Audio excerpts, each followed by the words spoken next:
Udjenza Ġenerali tal-Papa Franġisku l-4-8 ta' Ġunju 2022. Cari fratelli e sorelle, buongiorno. Eżis ħuti, l-odwa tajba. Fost il-figuri ta' anzjani li żjed rilevanti fil-Vanġeli hemm Nikodemu, wieħed mill-mexxejja tal-Lut li ried isir jaf lil Ġesù imma mar għandu fis-satra tal-lejl. Fil-kollokju ta' Ġesù ma' Nikodemu toħroġ il-qalba tar-rivelazzjoni ta' Ġesù u tal-missjoni fid-dejja tiegħu meta jgħid: għax Alla hekk ħabb lid-dinja li tal il-Ibnu l-waħdini biex kull min jemmen fih ma jintilifx iżda jkollu l-ħajja ta' dejjem. Ġesù lil Nikodemu jgħidlu li biex jara s-saltna ta' Alla hemm bżonn jitwieled mill-għoli. Dan ma jfissirx li biex nitwieldu rridu nerġgħu nibdew mill-bidu, nirrepetu l-miġja tagħna fid-dinja, bit-tama li xi inkarnazzjoni ġdida terġa' tiftħilna l-possibilità għal ħajja aħjar. Din ir-repetizzjoni ma tagħmilx sens. Anzi, tkun tiżvojta minn kull sens il-ħajja li nkunu għexna. Tħassara bħalli kieku kien esperiment li falla, valur skadut, vojt, mitluf. Le, mhuwiex dan. Dan it-twelid mill-ġdid li dwaru qed jitkellem Ġesù hu ħaġa oħra. Din il-ħajja hi prezzjuża f'għajnejn Alla, tidentifikana bħala ħlejjaq maħbuba minnu biħlewwa, it-twelid mill-għoli li bih nistgħu nidħlu fis-saltna ta' Alla u tnissil fl-ispirtu mogħdija għal plilmijiet lejn l-art imwiegħda ta' ħolqien irrikonċiljat mal-imħabba ta' Alla u twelid mill-ġdid mill-għoli bil-grazzja ta' Alla.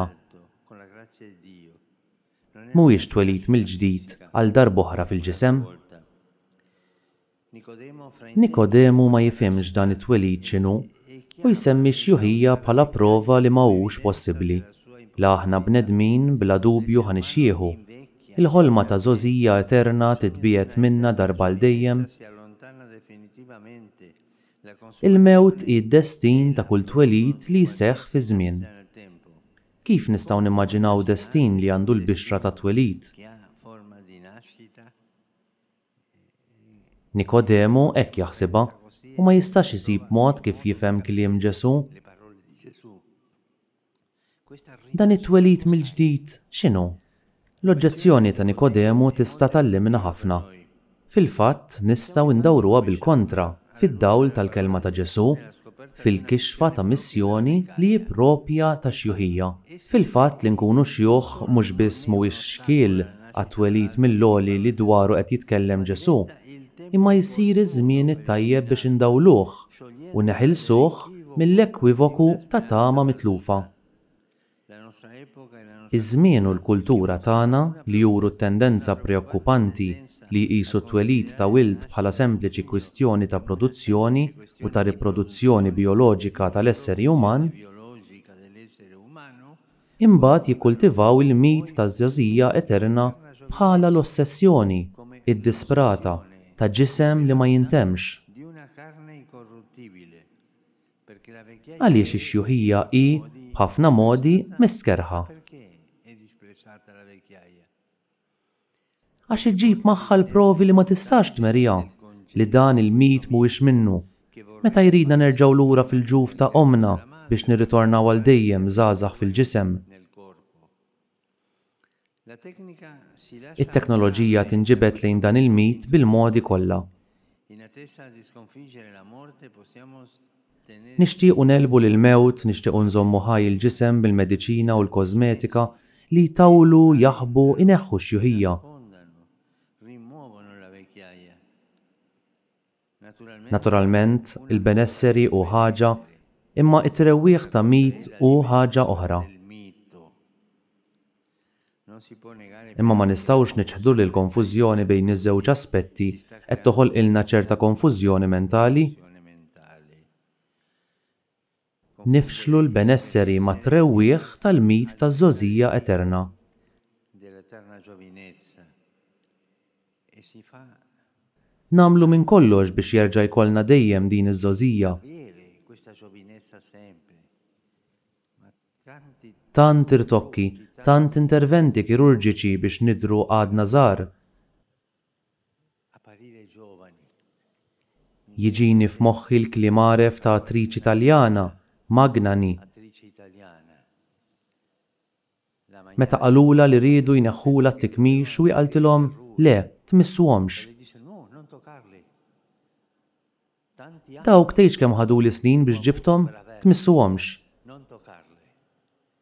E Ekku, it-tikmix hu simbolu tal-esperjenza, simbolu tal-ħajja, simbolu tal-maturità, simbolu li mxejna triq.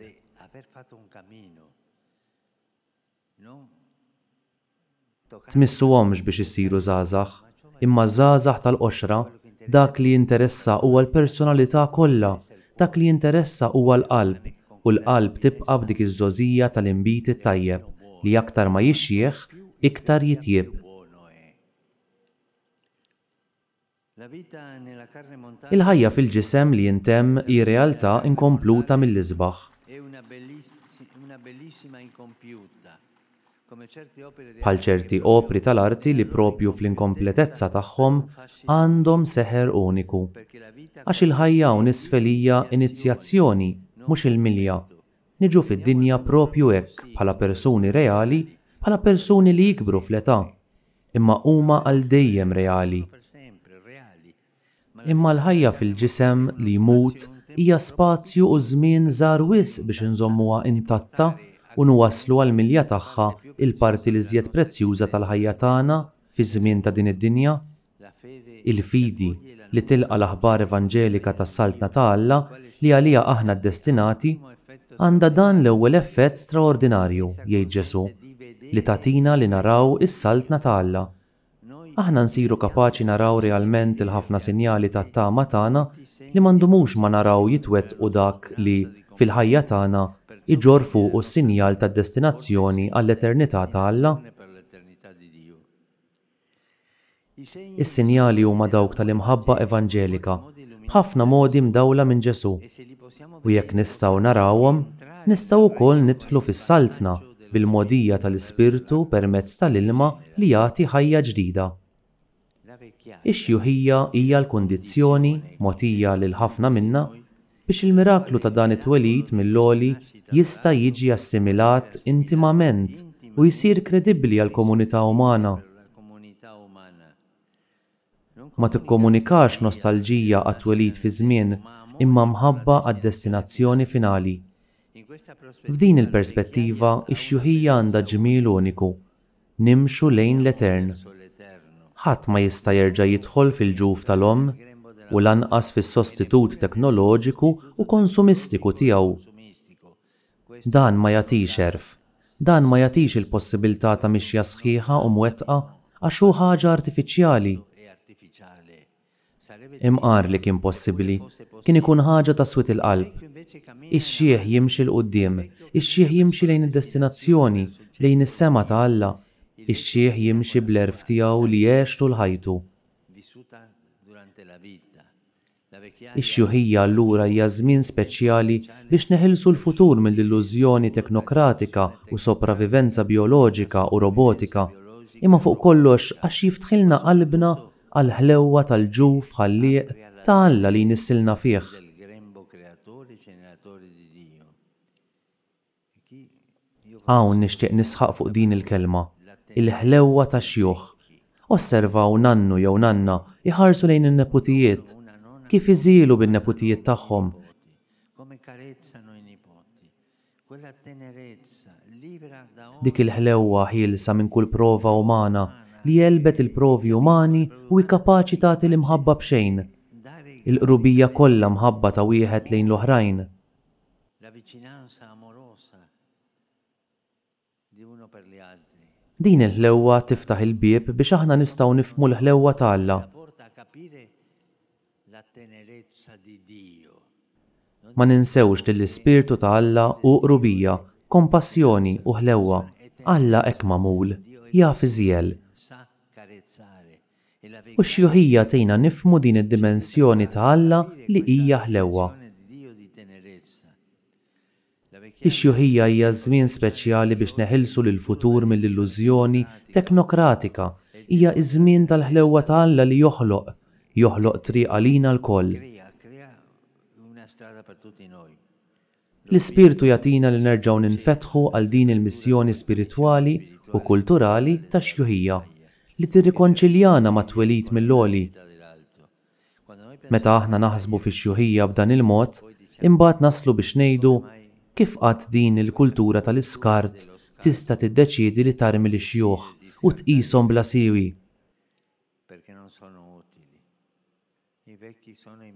Ix-xjuħ huma l-messaġġiera tal-futur, ix-xjuħ huma l-messaġġiera tal-ħlewwa, ix-xjuħ huma l-messaġġiera tal-erf ta' ħajja li nexet. Ejjew nimxu l-qudiem u nħarsu lejn ix-xjuħ tagħna. Andiamo avanti e guardiamo i vecchi. Grazie.